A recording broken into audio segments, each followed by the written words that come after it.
ndumiwe. Reka ndabasengere kwizina rya data n'irya mpwemu. Bizogenda neza cyane. Igitangaje AKES DON aguhinduye nuwo wahora ukorera ugenda umututsi.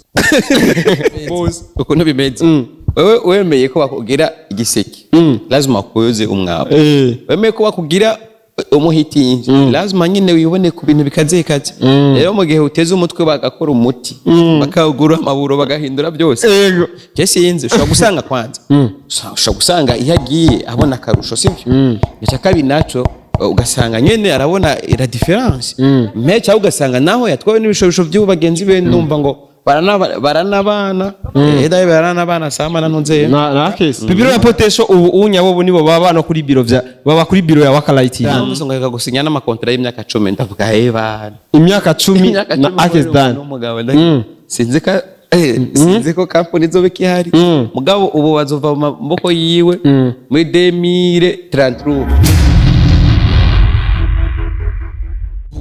Yes bakunzi ba INYISHU media kandi kuze John mubyara wandi waramukije ivanye nawo muri meze bien meze fresh Mr Twitter nkuko bisanzwe murabizi namandabazanya amakuru meza kandi yizewe ameze fresh atagase nta kinyoma nta bubeshi nta blague ziba zirimo namakuru tuba twarondeye tuba twayahangayikiye tukiruka hirya no hino kugira ngo tuyazane rero bakunzi ba INYISHU media iyo tuyazanye bamwihutira kugira share comments na subscribe ku bari bashasha ubonye ico kiganiro rero bakunzi ba INYISHU media akindamukanyo yanje ivanye naho uhagaze n'umwanya uza kurabira ko kino kiganiro wakindamukanyo yanje mwiriwe canke bwakeye bivanye na naho uri nyene urabizi amakuru rero ndabazaniye kuri no munsi nagerageje kurondera umuntu bita WETU mwaramumenyereye mumubona asa na Yesu no munsi namuzanye ari vrai uko asanzwe ameze ata vya bintu atavafise rero bakunze INYISHU media nashaka tuvugane nawe rimwe canke abiri monsieur vipi salama madame sorry ko namenye orano ngishuri ati monsieur madame sorry orano tsere kuri kima premier ni karafuwa okay bakunze INYISHU media ni WETU turi kumwe asanzwe akina ni filme ni comedy byose n'umupira ndakira umupira ukina wahe Lacoste cankwe ama-t-shirt gusa sinzi nkina football nzi ko kina imipira nk'iyi twambaye nje gutanda ko baje gukina Lacoste cankwe izi t-shirt gusa je nkina nyine umupira football okay rero bakunzi ba INYISHU media WETU numwe mu bakinyi dumaze kubona akora amaze gukorana n'abantu batandukanye WETU kwanza bimeze gute akazi kabandanya gute miss myinshi bon akazi kamandanya nyene neza kubagize subscribe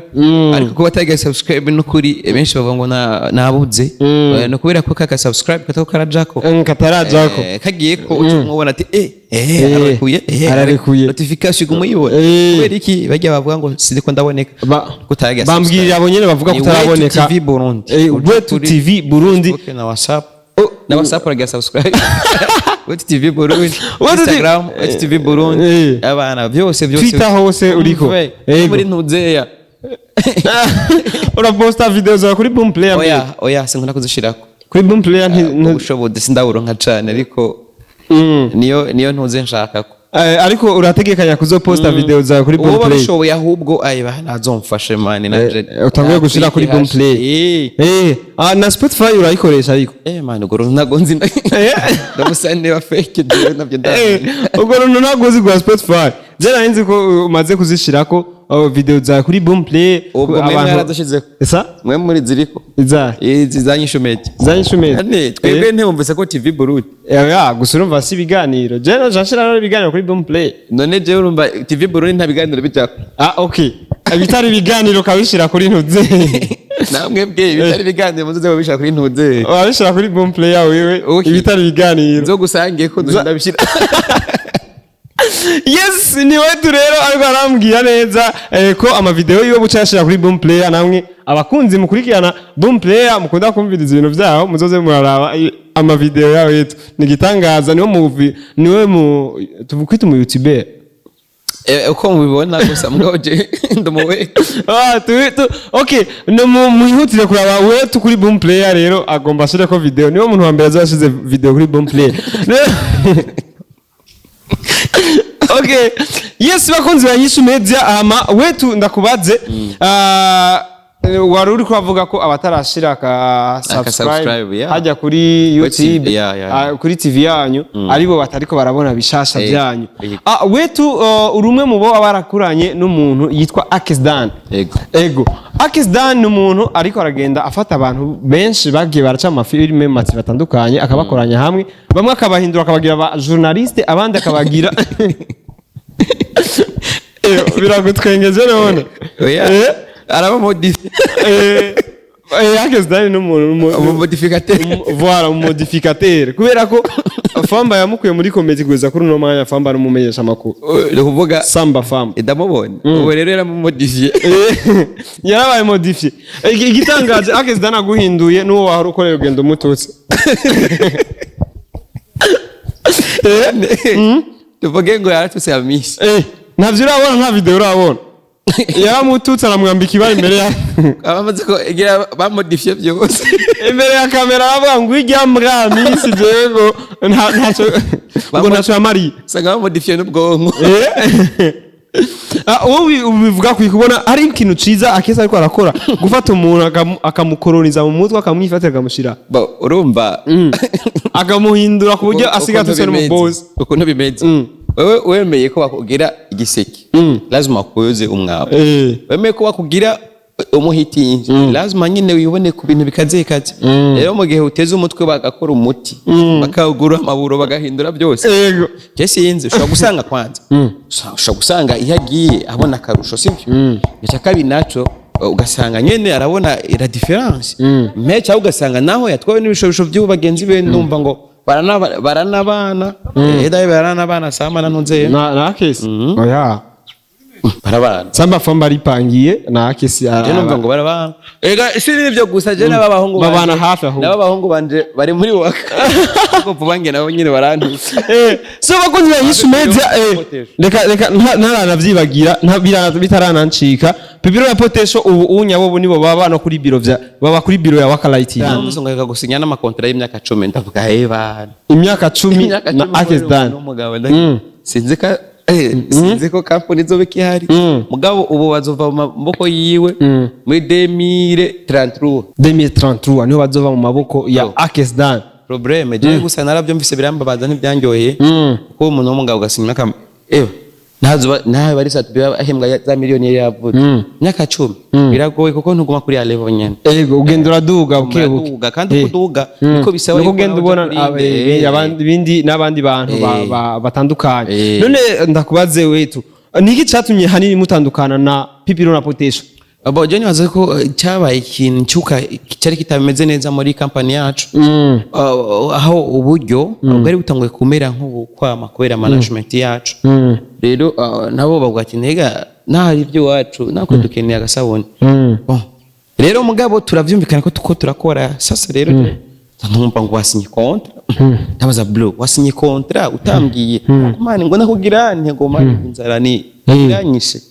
ndavuga tubwo rero utatuye imigozi yari hagati yango ya nitatutse mugabo tuguma turi kwa kunde nyene uretse gusa ko ngiye kuraba nanje ko mbaho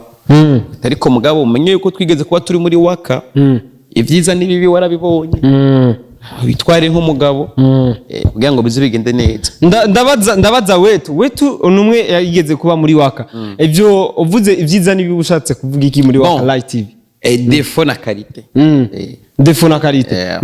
mbwira zibiri muri karite cumbwira na zine muri defo karite kwanza icambere ukoreye kuri waka nukuri kw'Imana ntuteba ebani yakubreedinga vraiment kandi uramenyekana sinobesha mu misi mike mu misi mike kandi uragenda urahura n'abantu bamwe uriga utuntu n'utundi mugabo rero defo nayo ni bya bindi muhora mwumva ku rubuga bako baritoga iyi ni defo ya modification yandi ya modification yavuze irabaho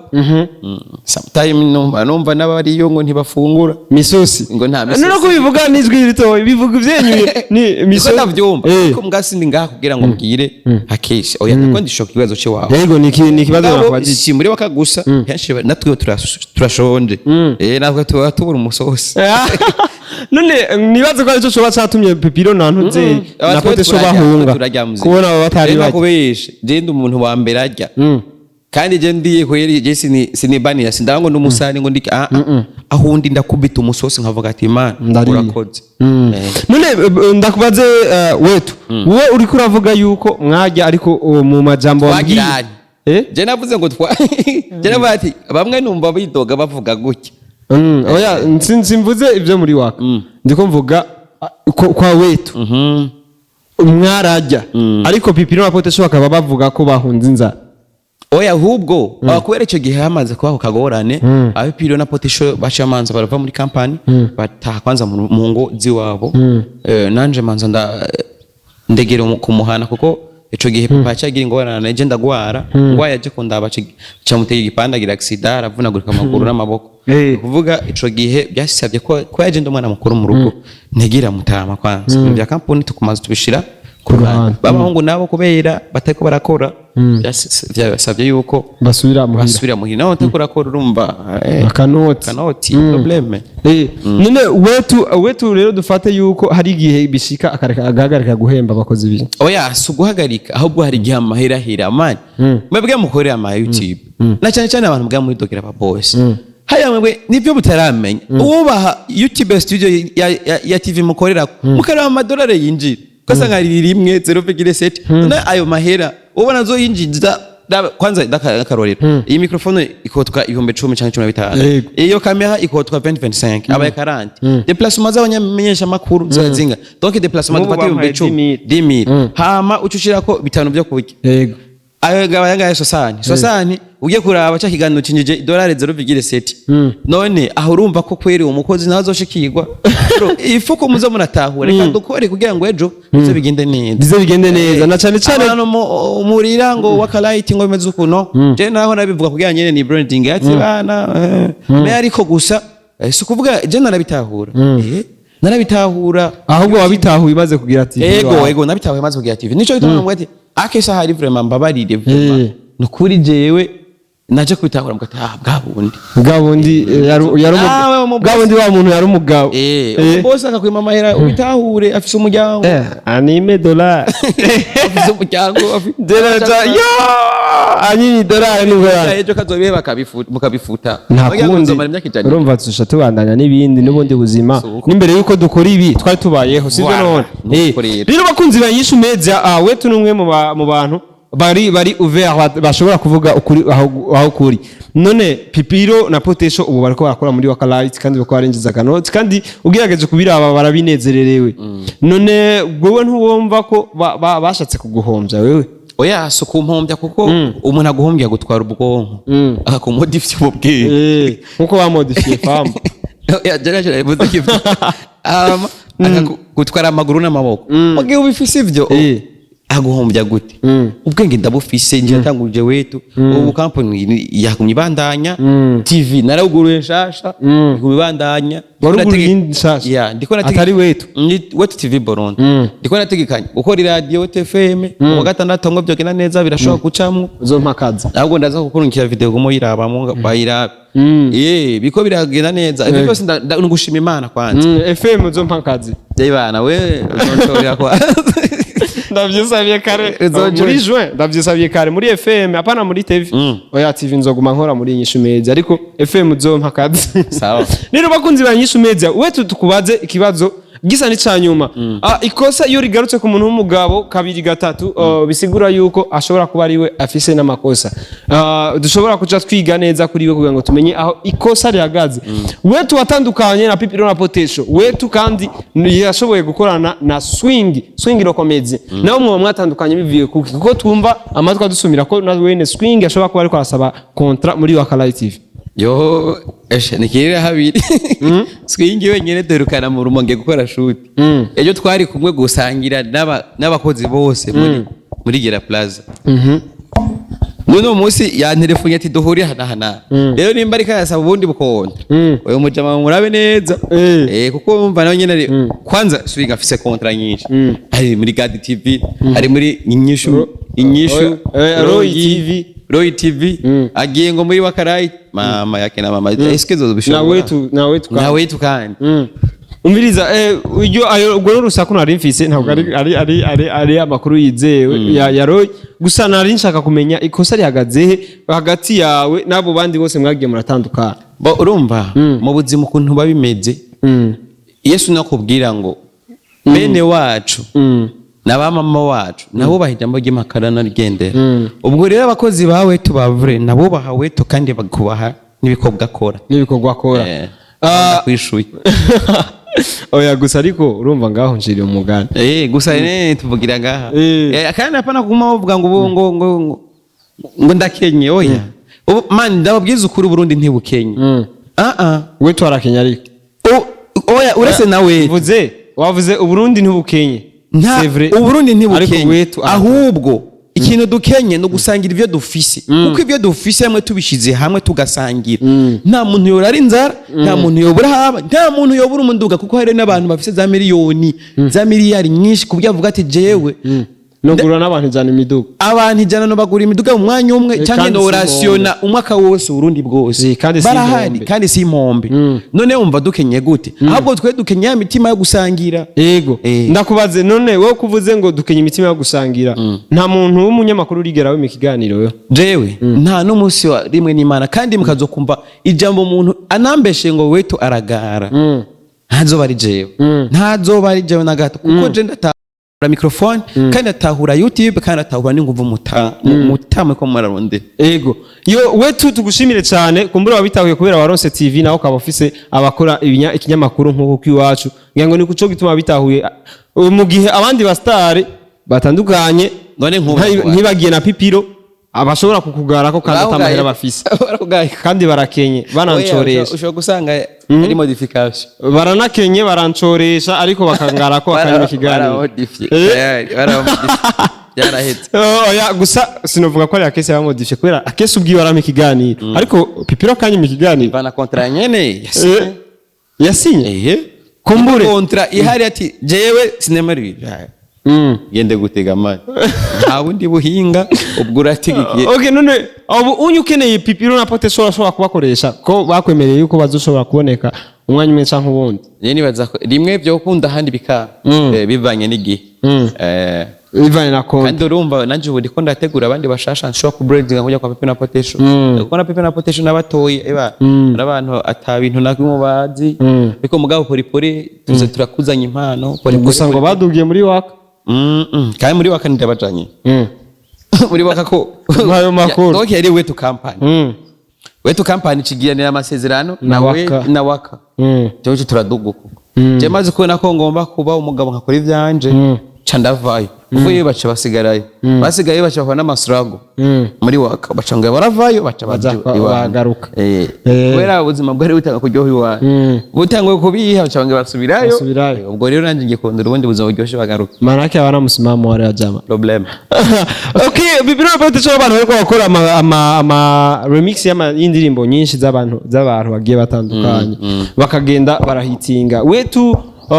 waragiye uraboneka mu mavideo y'abaririmbyi batandukanye ugenda mu maklipe yabo ni iki kintu c'akamaro kirenze uronka mu maklipe y'abaririmbyi cankwe mu mavideo y'abandi bantu atarizi wawe icyambere nkavuga yuko ndaronka $1 ndosa $1 ubwo nkunga nkamenyeka imbibe zitandukanye aho musana garukira urumva nyine byose barakazi kandi biba bikenewe WETU tugushimire cyane gusa nyene turagusaba amasengesho menshi kubera turi mu bibazo bitandukanye muri TV yacu ndumva muta harababa gusa mu boss akomeze kwihangana n'abakozi mukomeze kwihangana kuko rega nta muri dahita ni byiza ko bimwe bibi kugira ngo ibindi bitegure byiza bizoza mutagumye umutima hamwe bro shetani ebahanira kaniye gusa kwica ibintu muga gusa reka ndabasengere ku izina rya data n'irya mpwemu ko bizogenda neza cyane iryo sengesho ryawe ni frappe WETU oya ubiva ku kwizera reka Yesu ntiyagira amamaji ngo oya Yesu wera agenda ubwiwe akagenda hari n'uwamukora kubera ko akaje bati genda kwizera kwa wacu ugenda uza ati bana ko nkoze kuri Yesu aha byose birarangiye nanje ko nkoze kuri WETU aha byose ni mu boss daki bakunze INYISHU media turashimire cyane ari WETU hamwe na Mr Twitter Mr Cousin merci sana ciao ciao.